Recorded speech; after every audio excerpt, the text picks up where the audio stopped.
Hello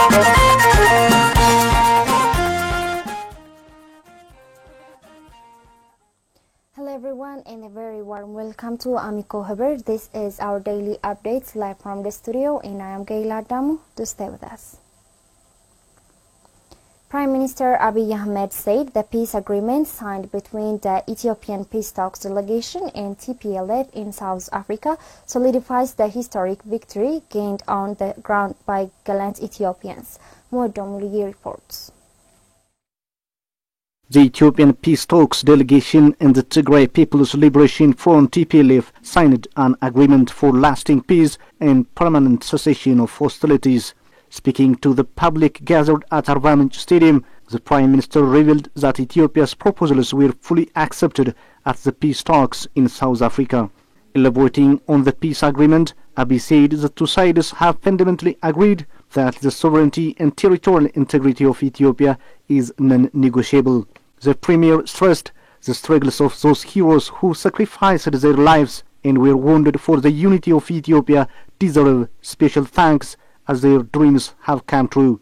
Both sides have also agreed that the country only needs a national defense force, and that is a big victory for Ethiopia. He further explained that as legality is the basis for the existence of a country, the cancellation of the illegal election held in Tigray region and holding of another legal election has been accepted.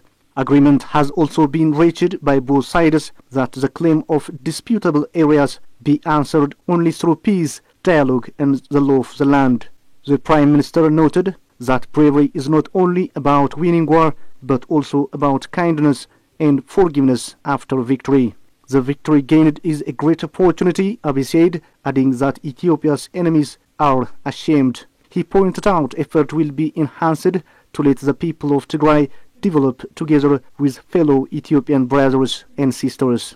The Prime Minister further said that Ethiopian heroism can be assured when we share and support our compatriots affected by the war in Tigray. የኢትዮጵያን አንድነትና ሰላም በመመለስ አብረን እንድንቆም በታላቅ ትህትና እጠይቃቸዋለሁ። Together with you, we must repeat the victory we won in war in the peace front. If the victory achieved in war is not repeated in peace, if the victory achieved in peace is not repeated in prosperity, the existence of Ethiopia is bound to be threatened in one way or another. Therefore, without any complacency in the victory that we won, we need to repeat the victory in the peace front. I urge you all to repeat the victory we won in the peace front and prosperity and create an indomitable Ethiopia comfortable to our children. The Executive Secretary of the Intergovernmental Authority on Development, IGAD, Workneh Gebeyahu, congratulated the government of Ethiopia and TPLF on the signing of the cessation of hostilities agreement in Pretoria. Abebe Brahani tells us more. He stated that by signing this agreement to silence the guns and end the armed conflict, the people of Ethiopia now have the opportunity to establish a long-lasting peace. Dr. Workneh commended the leadership and commitment of Prime Minister Abiy Ahmed and his government to find a peaceful resolution to the conflict. He also commended the important role of the African Union, especially the role played by Musa Faki and Olusegun Obasanjo, the former president of Nigeria, Uhuru Kenyatta, the former president of Kenya, and Fumzile Mambo Ngukos, former deputy president of South Africa, in facilitating the talks and congratulated the team of negotiators from both sides for conducting the dialogue in a responsible manner. Workneh further thanked the government of the Republic of South Africa for graciously hosting the talks. The Executive Secretary encouraged all parties to the agreement to live up to their commitments in implementing all its provisions. IGAD has consistently called for a political solution to the conflict and played an active role in the mediation process and back-channel diplomacy through the IGAD Assembly of the Heads of States and Government. The 10-days-long negotiation efforts between the Federal Democratic Republic of Ethiopia and TPLF concluded with agreement to end the 2-year-long conflict. Zemanu Makonnen has the details. The peace process between the Federal Democratic Republic of Ethiopia and the TPLF has been led by the former President of Nigeria and the African Union representative to the Horn of Africa, His Excellency Olusegun Obasanjo, and hosted in Pretoria, South Africa. For the past 10 days, the peace talk process has been confidential. November 2, 2022, an official briefing has been given to the media. From the federal government side, His Excellency Ambassador Redouane Hussein remarked that the peace talk process was a good platform that shows there is reservoir of wisdom in Africa to resolve conflicts of such a kind. In these talks, you offered your guidance and support to the two sides. We are proud that you've shown the world the reservoir of wisdom in our continent and our capacity to resolve our problems. Representing TPLF, Getachew Reda Onuspar said, as long as the two parties continue committed for peace, it is possible to find solution for political differences. I know as long as we have this pause, as long as we continue to renew our commitments for peace, we still can find it within our hearts to mend fence and to resolve political differences. He also unveiled that through collective efforts they can prevent the in and out spoilers of peace. There are spoilers from nearby, from inside our ranks, from the neighborhood, and we also know they would not stop at nothing to sabotage our peacemaking efforts, and it is only through our collective resolve that we can hold these spoilers in check, whether they are from the entire neighborhood or from within our ranks.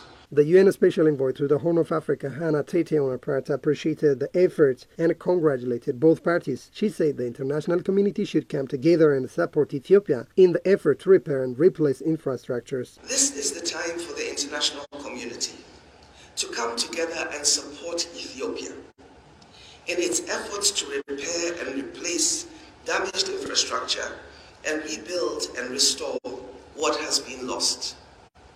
And we should be ready to make our contributions to this process. Minister for International Relations and Cooperation of South Africa, Dr. Pandor, also remarked about the overall efforts to end the conflict. She said the war in the past 2 years shows use of force destroys infrastructures, causes loss of life, and prolonged human suffering. The use of force serves to destroy lives, livelihoods, infrastructure, and to merely prolong human suffering. The agreement was made on 12 points which both sides agreed to implement. The points include ending conflict, permanent cessation of hostilities, ensuring Ethiopia's sovereignty and territorial integrity, facilitation of humanitarian aid, restoration of public services, and rebuilding infrastructures affected by the conflict. The peace agreement signed between the Ethiopian Peace Talks delegation and TPLF in Pretoria, South Africa, has reiterated respect for the sovereignty and territorial integrity of Ethiopia into upholding the constitution of the country. Modomulige has the story. This was pointed out in a press statement issued by the Ethiopian government Peace Talks delegation.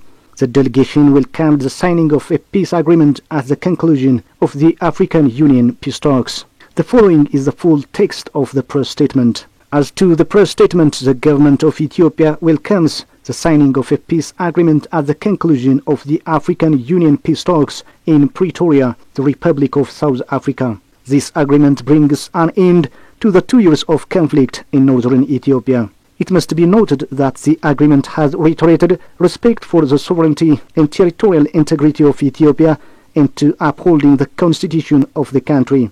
Consistent with the constitution, the agreement also reaffirmed that Ethiopia has only one national defense force.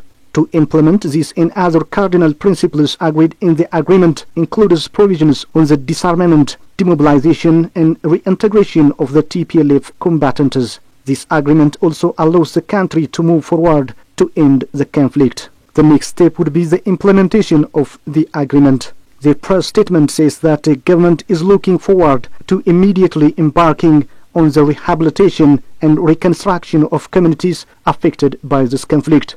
The government is ready to work closely with international partners in this regard. The government will continue to diligently work to ensure accountability measures against alleged violations of human rights. the interministerial task force established to implement the recommendations of the joint investigation by the Ethiopian Human Rights Commission and the Office of the United Nations High Commissioner for Human Rights will redouble its efforts and expand its areas of operation.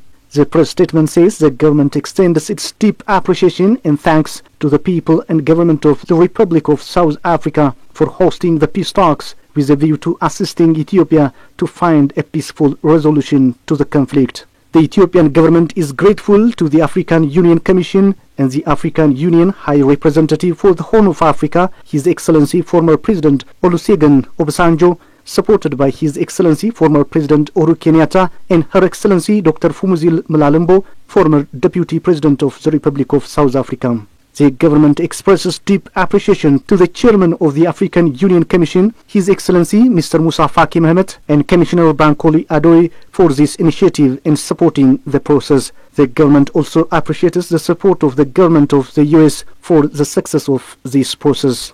The press statement says the Ethiopian government has been expediting humanitarian assistance and restoring essential services. It is committed to expeditious implementation of the agreement. The government is also grateful to the African Union, sisterly African countries, and friends of Ethiopia around the world. The government looks forward to reinvigorating relations with various partners that have been affected due to the conflict.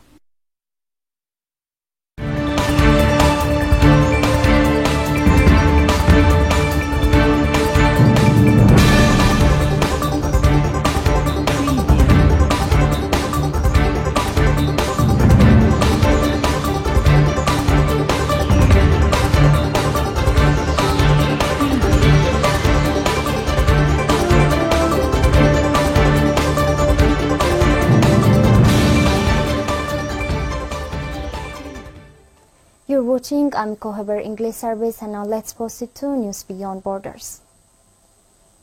Prime Minister of the United Kingdom Rishi Sunak has reversed an earlier decision not to go to the COP27 climate summit in Egypt. Notain had said Rishi Sunak was too busy preparing for the 17th November budget to attend the event, which opens on Sunday. But this had been widely criticized by climate campaigners, opposition parties, and climate advisor Alok Sharma. Mr. Sunak said there was no long-term prosperity without action on climate change or energy security without investment in renewables. He said that's why he will attend COP27 next week to deliver on Glasgow's legacy of building a secure, clean and sustainable future. On Tuesday, former Prime Minister Boris Johnson said he would attend COP27 in Sharm el-Sheikh.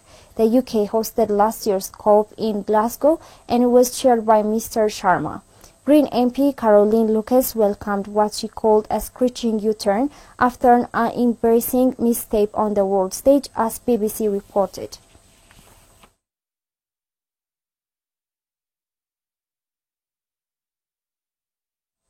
According to a new UN assessment, there is no credible pathway to keep the rise in global temperatures below the key threshold of 1.5 degrees Celsius.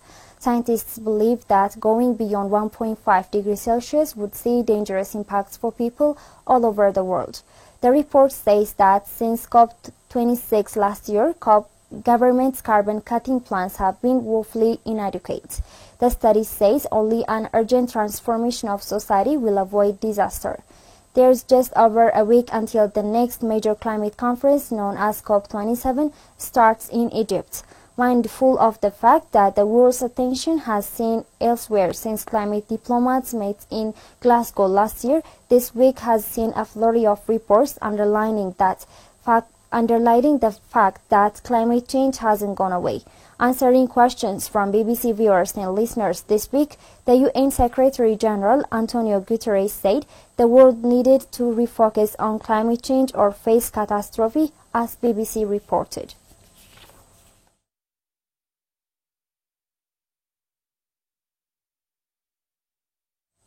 The UN says in a report glaciers across the globe, including the last ones in Africa, will be unavoidably lost by 2050 due to climate change. Brahan Workana presents BBC reports.